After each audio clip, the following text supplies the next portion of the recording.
Maharashtra live आणि आता आपण थेट जाणार आहोत मुंब्र्याला। बातमी मुंब्र्यातून आहे। रेल्वे अपघातानंतर रेल्वे ट्रॅकचं मॅपिंग सध्या सुरू आहे आणि या मॅपिंग प्रक्रियेची थेट दृश्य सध्या आपण पाहत आहात एबीपी माझावर। रेल्वे प्रशासनातर्फे कसारा आणि सीएसएमटी या दोन्ही दिशेला जाणाऱ्या जलद मार्गांच्या ट्रॅकचं मॅपिंग सुरू आहे। दोन्ही गाड्यांमध्ये प्रवासी एकमेकांवर आपटून पडल्याची प्राथमिक माहिती सध्या समोर येते। त्यामुळे ट्रॅकमधील अंतर व्यवस्थित आहे का याचा अंदाज रेल्वे आणि पोलिसांकडून घेतला जातो आहे। अधिक माहिती देतात आमचे प्रतिनिधी सूरज सावंत। सूरज, काय नेमकं घडतंय, काय अपडेट्स आहेत या ठिकाणी?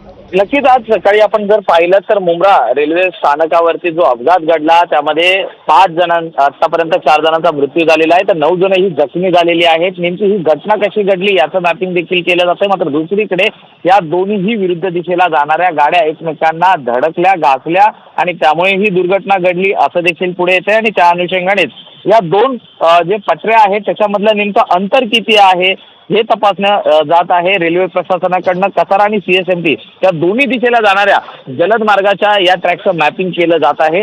दोन्ही गाड्यांच्या मधली हे प्रवासी एकमेकांना घासून त्यानंतर पडले, त्यामध्ये ही संपूर्ण दुर्घटना घडली आणि एकच खळबळ उडालेली आहे। मॅपिंग व्यवस्थित आहे का याचा अंदाज हा रेल्वे आणि पोलीस या दोघांकडनं केला जात आहे। सकाळपासूनच आपण पाहतोय की अनेक लोकप्रतिनिधी असोत किंवा रेल्वे प्रशासकीय अधिकारी असोत हे या ठिकाणी येऊन भेट देत आहेत आणि नेमकी ही घटना घडलीच कशी असा देखील सवाल या ठिकाणी उपस्थित केला जात आहे। खरं तर अशी घटना ही पहिल्यांदाच मुंबई सारख्या या शहरांमध्ये घडत आहे आणि अशा 4 जणांचा मृत्यू झालं, त्यामुळे एकूणच या प्रशासनावरती टीकेची झोड उठलेली आहे। आणि आता रेल्वे निश्चितपणे आणि या दृष्टीने आता प्रशासनाने ही मेजरमेंट्स घ्यायला सुरुवात केल्याचं दिसतं आहे। धन्यवाद सूरज, तूर्त या सविस्तर माहितीबद्दल।